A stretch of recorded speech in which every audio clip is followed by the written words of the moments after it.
Hello friends, welcome back to my YouTube channel. Friends, आज मैं quality से related कुछ आप लोगों को इंस्ट्रूमेंट दिखाना चाहता हूं जो मेजरिंग टूल है। ठीक है, तो सबसे पहले दो टाइप से पूछे जाते हैं क्वेश्चंस इंटरव्यू में कि एट्रीब्यूट टूल्स क्या होते हैं मेजर, और जो है वेरिएबल क्या होते हैं। ठीक है, तो मैं बता दूं कि एट्रीब्यूट और वेरिएबल में फ्रेंड्स जो है जो डिफरेंट होता है वो होता है फ्रेंड्स, जो एट्रीब्यूट होते हैं ना उसमें गेजेज आते हैं, जैसे प्लग गेज हो गया, रिंग गेज हो गया। ठीक है, plug gauge, ring gauge, thread gauge, ये जितने भी गेजेज हैं ना, चेकिंग टूल है ना, चेकिंग करते हैं ना, वो जो है एट्रीब्यूट में आते हैं। और ये भी रेवेल में जो होते हैं जो मेजर करता है, जो फ्रेंड्स आप लोगों को मेजर करके सामने प्रस्तुत करता है, जैसे vernier micrometer, vernier height gauge, digital micrometer. ठीक है, तो ये सारी चीज़ें हैं वेरिएबल में आते हैं। तो आज मैं दो वर्नियर और माइक्रोमीटर के बारे में चर्चा करूँगा। तो आप लोग इसमें कंफ्यूज मत होइएगा कि जो है एट्रीब्यूट और वेरिएबल में क्या डिफरेंट होते हैं। तो बस इतना समझिए कि जो गेजेज होते हैं, जो मेजर करने वाले गेज होते हैं, उनको जो है क्या बोलते हैं, एट्रीब्यूट बोलते हैं। और जो एक माइक्रोमीटर हो गया, वर्नियर कैलिपर, हाइट गेज, ये जो भी है जो है जो हमको मेजर करके देते हैं, उसको हम वेरिएबल कहते हैं। ठीक है, तो आज मैं least count board, what is least count, least count क्या है, सबसे पहले मैं बता दूं कि लीस्ट काउंट वह टूल होते हैं, मतलब सॉरी, जो किसी भी सूक्ष्ममापी यंत्र द्वारा, ठीक है, किसी भी सूक्ष्ममापी यंत्र द्वारा उसके मिनिमम, ठीक है, उसके कम से कम जो माप ली जा सके उसे हम लीस्ट काउंट कहते हैं। जैसे यहाँ पे लिखा गया है the smaller value that been measured by measuring instrument is called least count. मैं वही पहले बता दिया कि किसी भी सूक्ष्ममापी यंत्र द्वारा जो कम से कम, मिनिमम से मिनिमम माप ली जा सके उसे लीस्ट काउंट कहते हैं। ठीक है, तो यहाँ पे देखिएगा how to find out least count vernier and micrometer. तो आप लोगों को पता होना चाहिए कि वर्नियर, माइक्रोमीटर और जो है माइक्रोमीटर किस प्रिंसिपल पे काम करता है। सबसे पहले तो ये पता होना चाहिए। तो मैं बता दूं कि जो वर्नियर माइक्रोमीटर होता है और जो माइक्रोमीटर होता है, ये वर्नियर माइक्रोमीटर आप लोगों के सामने दिख रहा है, सॉरी वर्नियर कैलिपर्स दिख रहा है, और ये दिख रहा है माइक्रोमीटर। ठीक है, तो ये जो काम करता है ना, ये मेन स्केल और वर्नियर स्केल के डिफरेंट पे काम करता है, डिवीजन पे काम करता है। ठीक है, तो जैसे वर्नियर स्केल का एक भाग का मान 1 mm होता है, और मेन स्केल का एक भाग का मान 1 mm होता है, और वर्नियर स्केल के एक भाग का मान 0.5 mm होता है। ठीक है, तो मैं बता दूं कि ये 50 डिवीजन में ये बटे होते हैं। ठीक है, तो यहाँ पे मैं बता दूं कि एक, ठीक है, एक से आप 50 को डिवाइड करोगे, यानी मेन स्केल का मान 1 हो गया, और वर्नियर स्केल कुल भागों की संख्या। ठीक है, मेन स्केल के एक भाग का मान 1 mm और वर्नियर स्केल के कुल भागों की संख्या, आप इसको डिवाइड कर दीजिए तो देखिए यहाँ पे निकल के आएगा 0.02 mm। ठीक है, तो वर्नियर स्केल की लिस्ट काउंट कितनी होती है, 0.02 mm होता है, ये ध्यान दीजिएगा। ठीक है, तो लिस्ट काउंट इस तरह से निकलेगा। अब पूछ लेगा कि जो लिस्ट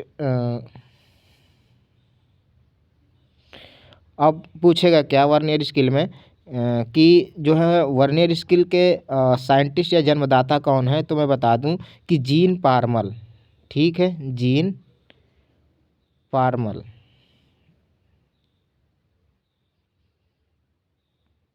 सॉरी फ्रेंड्स, यहाँ पे मैं थोड़ा सा गलत बता रहा हूँ, ये रहेगा पैरी वर्नियर। सॉरी फ्रेंड्स, पैरी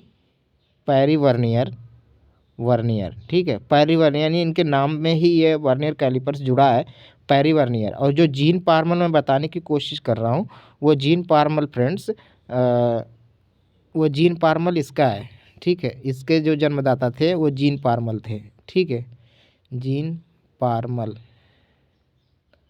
ठीक है, वो इसके जन्मदाता थे। ठीक है, तो ये बहुत ही इम्पोर्टेंट क्वेश्चन है फ्रेंड्स, इसको आप समझ लीजिएगा। ठीक है, अब रह गई बात इसका तो मैंने बता दिया कि यह मेन स्किल और वर्नियर स्किल के डिफरेंट पे काम करता है, ठीक है। और ये जो काम करता है, ये जो काम करता है,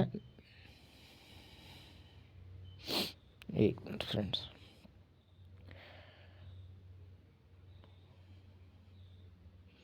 ये जो काम करता है नट एंड बोल्ट पे काम करता है फ्रेंड्स, ठीक है। तो इसका जो ये फ्रेम होता है, यहाँ पे देखिए इसका लिखा गया है कितने रेंज में है, और इसके 0.01 mm तक ये मेजर कर सकता है, इसकी लिस्ट काउंट है। और ये मैं बता दूँ इसका फ्रेम है, और ये इसका जो है स्पिंडल है, ये इसका एनविल है, और ये इसका रैचिट है, ठीक है। ये इसका थिम्बल है, ये इसका जो है अपना बैरल है, ठीक है। और ये इसका स्लीव है, ठीक है। इसमें भी मैं बता दूं कि ये फिक्स जा है, ये ओपन जा है, ये वर्नियर स्किल है, और ये मेन स्किल है, और ठीक है। ये लॉकिंग स्क्रू है, इसका एक बार लगा होता है इंटरनल नापने के लिए, उधर ये दिखाई नहीं गया है, ठीक है। ये है, ये स्लाइडिंग करता है, ठीक है। ये आप लोगों को पता होना चाहिए, पार्ट के नाम है ये। अब यहाँ पे देखिएगा, यहाँ की जो लिस्ट काउंट होता है माइक्रोमीटर की, ये कैसे होता है, तो ध्यान दीजिएगा ये कैसे निकलेगा। देखिए यहाँ पे जो स्लीव बनी है ना, नट एंड बोल्ट पे काम करता है, और ये जो स्लीव है ना, इस पे 0 से लेकर 50 तक के अंक होते हैं, ठीक है। अब ये अगर 0.1 है ना, अगर ये एक पूरा चक्कर लगाएगा, यानी ये पूरा चक्कर एक लगाएगा, तो वो कितना आगे बढ़ेगा, 0.5, ठीक है। इतना क्या करेगा, मूवमेंट करेगा ये, क्योंकि इसमें जो थ्रेड कटी होती है वो भी जो है फ्रेंड्स, जो है 0.5 की ही कटी होती है, ठीक है। अब इस पे जो कुल भागों की संख्या कितना है, 50 है, तो 0.5 और कुल भागों की संख्या 50, इससे डिवाइड कर दो आप, तो 0.01 mm निकल के आ जाएगा इसकी लिस्ट काउंट, ठीक है। और इसका जो ये होता है डेटम लाइन, उस पे जो अंक बने होते हैं वो 1 mm के होते हैं। नीचे जो बना होता है सब स्किल, उसको जो 0.5 mm के होते हैं। और इस पे जो एक एक खाने बने होते हैं 0.1 mm के होते हैं, 0.01 mm के होते हैं, ठीक है फ्रेंड्स। तो ये इसका लिस्ट काउंट निकल के इस तरह से आ जाता है, ठीक है। तो ये जो है मैनुअली वर्नियर कैलिपर है, ठीक है। और ये भी मैनुअली वर्नियर कैलिपर है। अगर यहाँ पे डिजिटल हो जाएगा 0.001 mm हो जाएगा, और इसका भी 0.01 mm हो जाएगा, ठीक है फ्रेंड्स। तो ये रहे कुछ बातें, बहुत ही इम्पॉर्टेंट ये बातें होती हैं फ्रेंड्स, और ये बहुत ही इंटरव्यू में पूछे जाने वाले क्वेश्चंस है, इतना ध्यान दीजिएगा आप लोग, ठीक है। तो अगर आप लोग चैनल पे नए हैं तो चैनल को ज़रूर सब्सक्राइब करिए, बेल आइकन को ओपन करिए, और अच्छे ढंग से आप क्लियर कीजिए। और प्लेलिस्ट बनी है, आप लोग वहाँ से जाके सारा कुछ डाउट क्लियर कीजिए फ्रेंड्स। फिर भी नहीं डाउट क्लियर हो रहा है तो आप लोग जो है कमेंट कीजिए, डेफिनेटली यहाँ से डाउट क्लियर कराए जाएंगे। और ये बहुत ही ज़्यादा इंटरेस्टेड टॉपिक है फ्रेंड्स, ये अगर आप लोग कहोगे तो मैं हर एक टॉपिक क्वालिटी से रिलेटेड जितने भी मेजरिंग टूल है सारे स्टेप बाय स्टेप बना के आप लोगों को दूंगा, ठीक है। बट आप लोगों के रिस्पॉन्स आना चाहिए, तभी ऐसा पॉसिबल है फ्रेंड्स, ठीक है। तो आप लोग ज़्यादा से ज़्यादा वीडियो को शेयर कीजिए फ्रेंड्स, लाइक कीजिए, और अगर वीडियो अच्छी लगे तो लाइक ज़रूर कीजिए, कमेंट कीजिए। धन्यवाद फ्रेंड्स।